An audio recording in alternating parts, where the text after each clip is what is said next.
환자가 이번에는 눈이 캄캄해졌는데 죽을 것 같은 기분까지 들었다고 이제 오셨거든요. 안녕하세요. 저는 한림대병원 알레르기내과 김주희라고 합니다. 오늘은 약물 알레르기에 대해 알아보겠습니다. 항생제, 진통제, 조영제, 마취약까지 우리가 흔히 접하는 약들에서도 알러지가 생길 수 있는데요. 오늘은 약물 알레르기에 대해 자세히 알아보기 위해 전남대병원 알레르기 면역내과 심다운 교수님을 모셨습니다. 교수님 안녕하세요. 네, 안녕하세요. 네, 소개 말씀 감사드립니다. 먼저 약물 알레르기에 대한 오해 몇 가지를 간단히 언급하고 시작을 하고자 합니다. 첫 번째로 환자들이 약을 투약하고 뭔가 문제가 생기면 이걸 다 알레르기라고 생각하시는 경우가 많은데 그건 반은 맞고 이제 반은 틀린 이야기라고 할 수 있습니다. 약을 투약하고 생기는 이제 불편한 반응들, 그러니까 내가 원래 약을 먹는 목적과 다르게 발생하는 일들은 일단 약물 이상 반응이라고 할 수 있습니다. 제가 이제 알레르기 내과 의사이기 때문에 항히스타민제 처방을 많이 하는데요. 이제 항히스타민제 처방은 몸이 가렵거나 이런 증상을 완화시킬 때 많이 쓰는데 그런 약들을 복용하고 나서 졸리다거나 이제 이런 일들이 생기는 것을 경험하실 수 있는데 이제 환자들이 이런 것들을 약물 알레르기냐고 이제 물어보시는 경우가 있습니다. 근데 이제 그런 것들은 약이 원래 하는 일과 관련이 있어서 약물 알레르기는 아닙니다. 그래서 약을 먹고 나서 생기는 불편한 반응 중에는 알레르기인 것도 있고 알레르기랑 관련이 없는 것들도 있습니다. 그리고 두 번째, 이제 약을 먹고 나서 뭔가 몸이 가렵고 피부에 뭐가 나는데 이런 건 알레르기가 아닌가요? 라고 물어보시는데 그것도 마찬가지로 그럴 수도 있고 아닐 수도 있습니다. 이제 약을 먹고 발생을 했다는 이제 시간적인 관련성은 있습니다. 하지만 그 시간적인 관련성이 약과 증상의 인과성을 다 설명해 주지는 못합니다. 즉, 약을 먹은 뒤에 증상이 생겼다고 해서 그 약이 꼭 원인이라고 단정할 수 없다라는 이제 말씀인데요. 우리가 이제 어떤 질환을 치료하기 위해서 아마 약을 드실 건데 그런 질환을 치료하는 상황에서 새로운 질환이 생길 수도 있고 그 치료를 하려는 질환 자체도 발진이 발생할 수 있는 경우가 많기 때문입니다. 그리고 세 번째, 약물 알레르기는 다 그게 그거 아니냐? 라고 이제 하시는 경우가 많습니다. 물론 아주 가끔 이제 질환명 하나로는 설명이 안 될 때도 있고 이제 저 같은 약물 알레르기를 많이 보는 전문가들도 진단명을 붙일 때 고민하는 경우가 있지만 대부분은 다 각자의 약물 알레르기 진단명을 붙일 수가 있습니다. 근데 이게 중요한 게 그 약물 알레르기 진단명이 무엇이냐에 따라서 의심할 수 있는 약제, 그리고 할 수 있는 검사 방법, 주의사항 이런 것들이 다 다릅니다. 설명하기 전에 몇 가지 오해를 간단히 정리를 해보았습니다. 그러면 이제 실제로 약물 알레르기는 어떤 것이고 각자 어떻게 다른지 한번 김주희 교수님과 정확히 알아보도록 하겠습니다. 약물 알레르기는 아까 말씀드린 이제 약물 이상 반응 중에서도 면역세포와 관련이 된 것으로 알려진 것들을 말합니다. 보통 이제 약물 알레르기를 잘 모르는 일반인이나 잘 모르시는 단수 선생님들께 말씀드릴 수 있는 가장 손쉬운 분류는 즉시형 반응과 지연형 반응입니다. 보통은 이렇게 두 가지를 구별하는 것이 아주 중요합니다. 네, 교수님 설명 감사합니다. 그럼 먼저 저희 즉시형 약물 알레르기 반응부터 알아볼까요? 네. 즉시형 반응은 약을 투약하고 나서 몇 분에서 몇 시간 사이에 갑자기 나타나는 것이 특징인데요. 보통은 1시간 이내에 발생하는 것이 일반적입니다. 즉시형 약물 알레르기 반응의 대표적인 반응은 이제 목이 물린 것처럼 몸에 나는 두드러기, 그리고 벌에 쏘인 것처럼 눈이나 입술이 붓는 혈관 부종, 그리고 갑자기 목이 쉬면서 숨을 쉬기가 어려운 후두 부종이나 기관지 수축, 그리고 코가 막히거나 눈이 빨개지고 가려워지는 증상들이 있습니다. 보통 사람들이 알레르기라고 얘기를 하면 이제 꽃가루 알레르기 많이 생각하시니까 이제 그 가렵고 많은 거 아니야? 약국에서 약 먹으면 금방 좋아지던데 이런 생각 많이 하시는데 그렇지 않습니다. 이게 즉시형 약물 알레르기 반응에는 아까 말씀드렸던 여러 가지 증상들이 동시에 나타나면서 아나필락시스라고 부르는 급성 중증 과민증도 포함되어 있기 때문입니다. 아나필락시스는 앞에서 말씀드린 증상들이 동시에 빠르게 나타나면서 혈압이 떨어지고 산소가 부족한 이제 저산소증이 발생할 수 있고 이게 심해지면 의식을 잃을 수 있고 가장 이제 안 좋은 상태로는 심정지가 생겨서 이제 병원으로 오실 수가 있어서 이제 이게 생명을 위협하는 이제 그런 질환 중에 하나가 됩니다. 그래서 이제 알레르기 질환들이 대부분 생명과 관련이 없다라고 생각하시는 분들이 많은데 사실 그것도 일종의 이제 오해라고 할 수 있습니다. 어쨌든 이러한 반응들이 전신에 갑자기 나타나게 되면 한 번 경험한 환자는 죽을 수 있다는 공포에 이제 사로잡힐 수 있습니다. 네, 교수님 그렇다면 어떤 약들이 이런 즉시형 알레르기 반응을 주로 일으키게 되나요? 네. 이게 이제 알레르기 반응이라는 것이 이제 전 세계적으로 비슷한 경향이 있고 각 국가별로의 차이가 있습니다. 보통 이제 한국에서 흔하게 보고되는 약들을 살펴보겠습니다. 첫 번째는 항생제입니다. 항생제는 사실 종류가 굉장히 많습니다. 그런 항생제 중에서도 페니실린 계열이나 세팔로스포린 계열의 항생제들이 비교적 즉시형 약물 알레르기를 흔하게 일으킨다라고 알려져 있습니다. 그리고 두 번째는 비마약성 진통 소염제들입니다.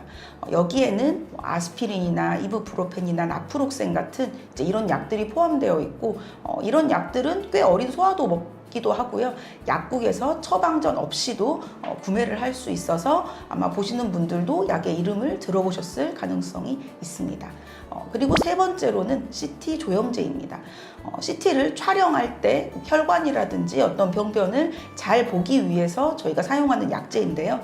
굳이 그런 상황 아니더라도 어떤 시술을 한다거나 이제 심근경색이라든지 이런 걸 보기 위한 관상동맥 조영술을 한다거나 암을 치료할 때 이제 화학물질을 사용한 색전술을 할 수 있는데 이런 데도 조영제가 사용이 됩니다. 근데 최근에는 이런 검사들이 늘어나면서 조영제 알레르기 환자도 증가를 하고 있습니다. 넷째는 근이환제입니다. 근이환제 같은 경우는 이제 아까 말씀드린 좀 한국에서 요즘 보고되는 사례가 늘어나고 있어서 이제 약물 알레르기 전문가들의 주의를 끄는 약제입니다. 근데 하지만 이론적으로는 모든 약제가 약물 알레르기의 원인이 될 수 있습니다. 다만 이 네 가지가 흔할 따름입니다.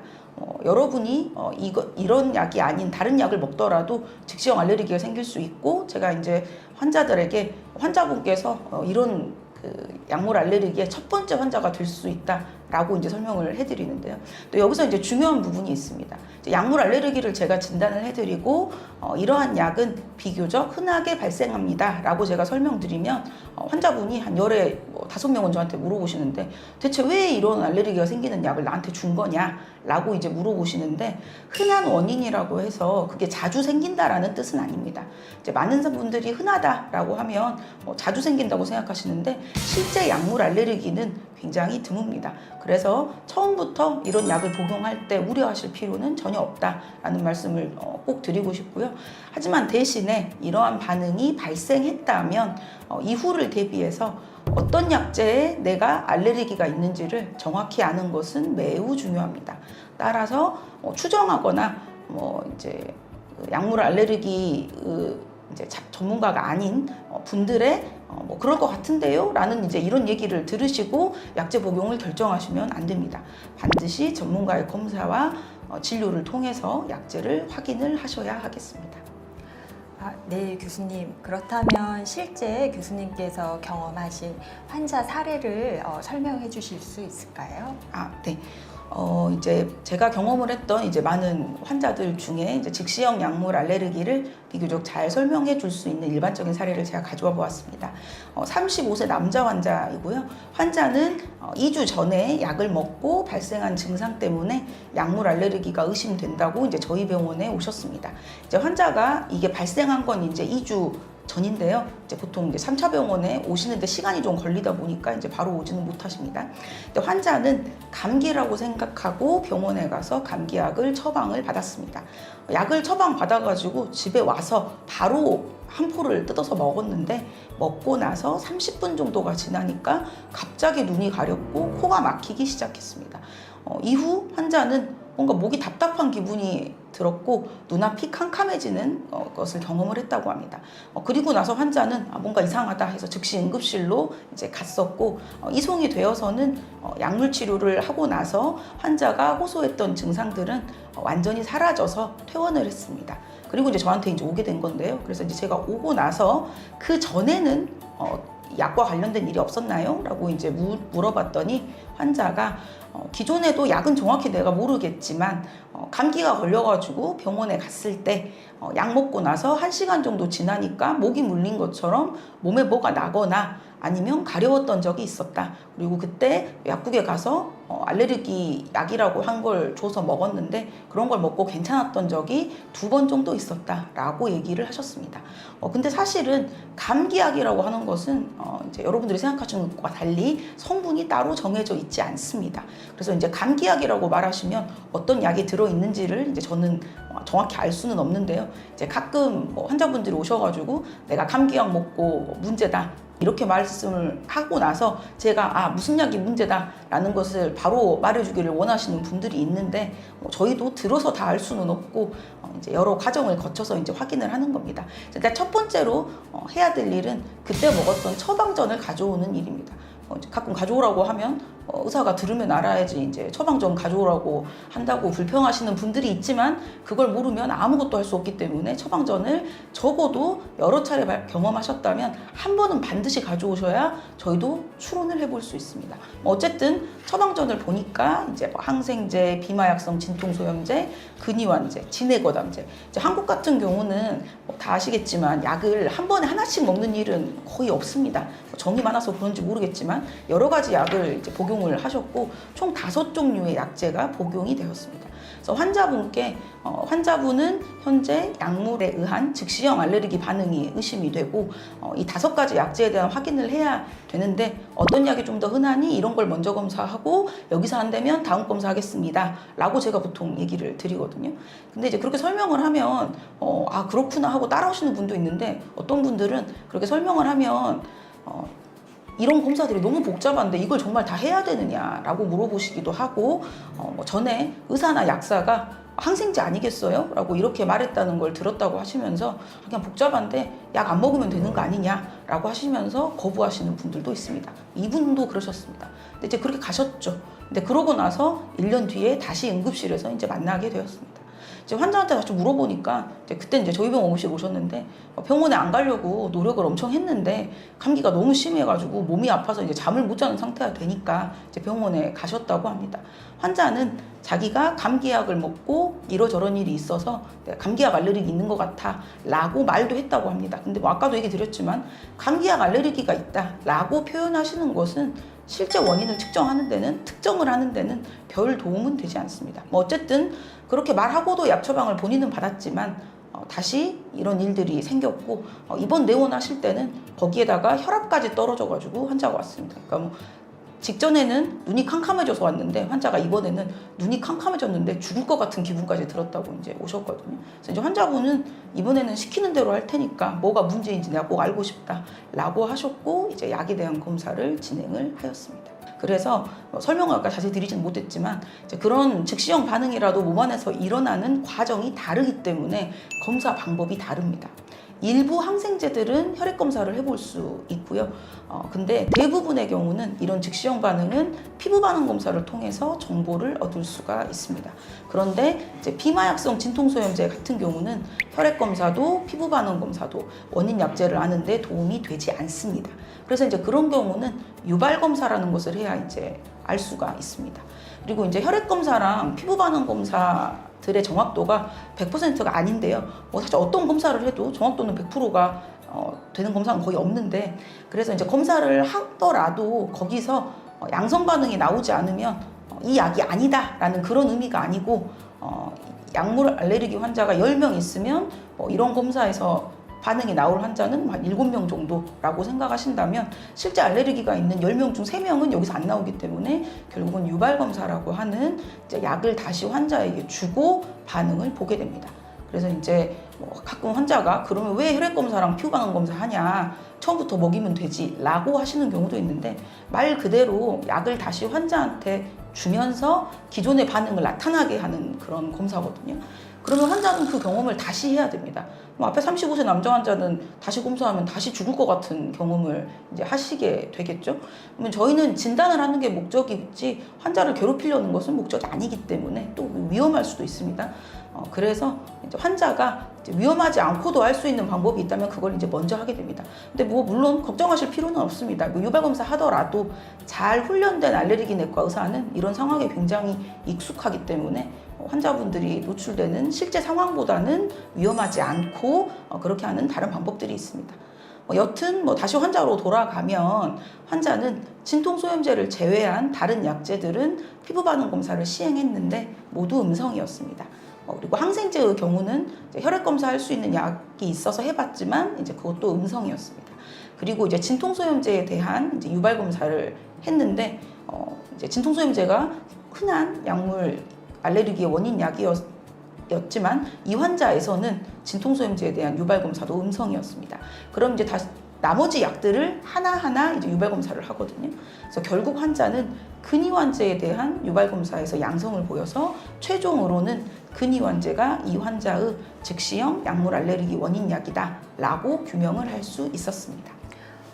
네, 교수님. 이 증례는 이 약물 유발 검사의 중요성을 잘 얘기해주고 있는 그런 사례라고 생각이 되는데요.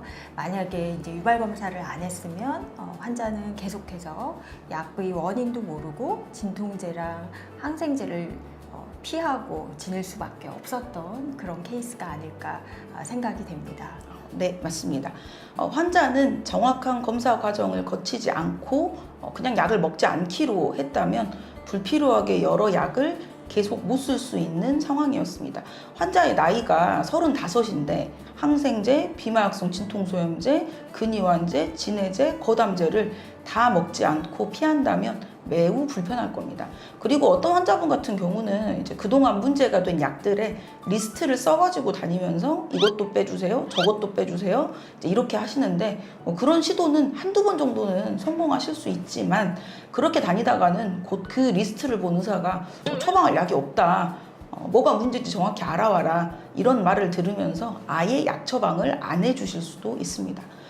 그리고 약물 알레르기는 근본적으로 이 알레르기를 일으키는 원인 약을 먹지 않는다면, 그러니까 그게 정확히 뭔지 알고 회피한다면 다시 생기지 않습니다.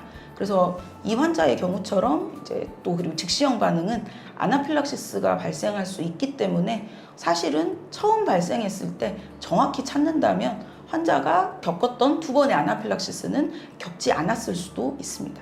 그래서 혹시 이제 이걸 보고 계신 여러분들이 약물 알레르기 의심 증상을 경험하거나 또는 병원에서 약물 알레르기가 의심되는데요 라고 들었다면 약 먹지 말고 피하자는 이제 생각보다는 정확히 어떤 것이 문제인 건지 내가 알아보고 해야겠다라는 생각을 가지고 전문가에게 오셨으면 좋겠습니다.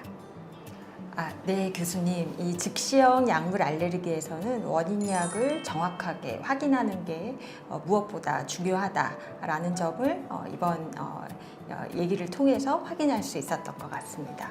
네, 다음은 이어서 지연형 약물 알레르기에 대해서 알아보도록 하겠습니다.